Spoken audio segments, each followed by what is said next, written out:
Hello, today I'm going to be talking about mice again. Yes, I know I keep talking about mice at nauseam at this point, but it's because I'm super interested in mice and I really like talking about them and reviewing them and having a hobby for collecting them and stuff like that. Anyways, let's talk about a huge pet peeve of mine again in the mouse space, and that is that, oh, I automatically became better because I got the new mouse. No, that's not true at all. You become better over time by getting more comfortable to the mouse, by getting more comfortable with the new mouse, and you just performing better because you're practicing or playing more of the game. That is it. It's that simple. You're not going to become automatically better because you have the new mouse on your desk. A lot of people want to cope by saying, "Oh, I've become automatically better because I got a new mouse." When no, that's not the case unless you had a significant problem with your old mouse, like it had a defect or like a significant defect, or it also just had a very awkward and uncomfortable shape for you, or it just had a sensor spin out issue or something like that. Well, there it goes. Whoops, kind of fell, but yeah, I really hate that a lot in like the mouse space where a lot of people say, "Oh, I perform better with the mouse now." Most of the time, again, that's not the case. You just perform better in the game, and that's why you have the placebo effect of, oh, I'm automatically performing better, when again, you become better over time by just getting more comfortable with the mouse and just performing better in general because you're getting used to the mouse shape, yada, yada, yada, you just perform better in the game, blah, blah, blah. Another thing I want to talk about is what should you spend a significant amount of money on in terms of PC peripheral, because it's definitely not a mouse. I'm talking about Final Mouse again because I've seen a bunch of Reddit posts yet again about people having problems with the Final Mouse, so I'll talk about that for a little bit. Yeah, it still has QC issues, which is a huge problem, especially, again, for $190. You're basically getting a 50-50 on getting a good mouse or a really shitty built mouse. So, yeah, it's really, really bad. Especially for $190, you're taking that gamble. That is awful. One PC peripheral that I do recommend, and I do recommend, that I can actually maybe recommend for spending $190 plus on, or as custom keyboards or super high feature rich, like mechanical gaming, optical mechanical gaming keyboards, as for example like Wooting boards, because those actually provide you a really big advantage that you can actually notice in game.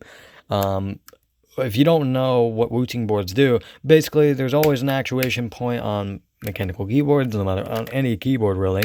There's always an actuation point, and you have to wait for that key press to go back to the actuation point for it to register to your computer that you stop pressing the key switch, and you have to. It takes a long time to. Takes a decent amount of time to register. However, with a Wooting board, if you enable certain mode, you don't have to do that. If you just depress, if you just lift your finger off of the switch for a little bit, not even at the actuation point, just a little bit, it will stop registering that and it will go immediately to your computer. It is the fastest gaming keyboard on the market.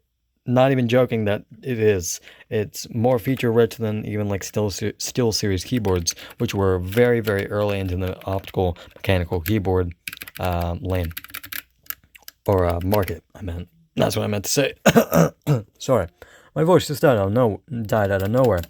And yeah, I paid $120 for a keyboard, so I can kind of understand where that's coming from. I spent $120. And this is a really good keyboard, Fnac Streak 65 LP. I already made a video on this and reviewed it. And again, it still has that problem where it still has that like kind of problem on the spacebar where it's like scratchy feeling and it just feels off. I bet once I get lube and like just lube that left part up, the left stabilizer will be fixed probably, or at least hopefully.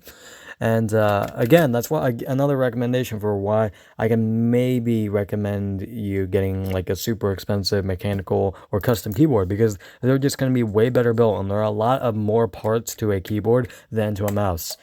There's stabilizers, there's the case feel, there's the case ping, there's the switch feel, there's the switch keycaps. There are so many things to a keyboard.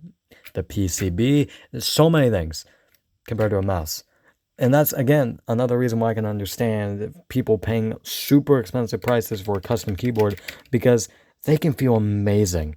Like, they can feel so much better than a mouse could ever feel. Like, they feel so good. especially with a super good custom keyboard. Which is why, again, I can maybe recommend you spending a lot of money on mechanical keyboards, because they actually make a huge difference in just the feel and the typing experience and so many things. And especially, again, super high performance gaming keyboards can make a huge difference in terms of response time. If you went from like a standard OEM mechanical keyboard to a Wooting board, Wooting board is a huge difference.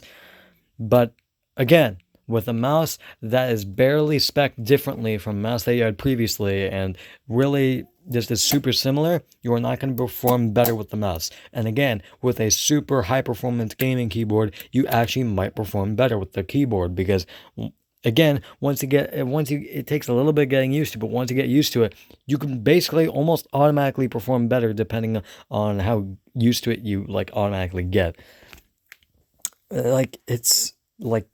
Again, it's just a problem that I have with the mouse community. But anyways, that is it, and I'll see you guys later.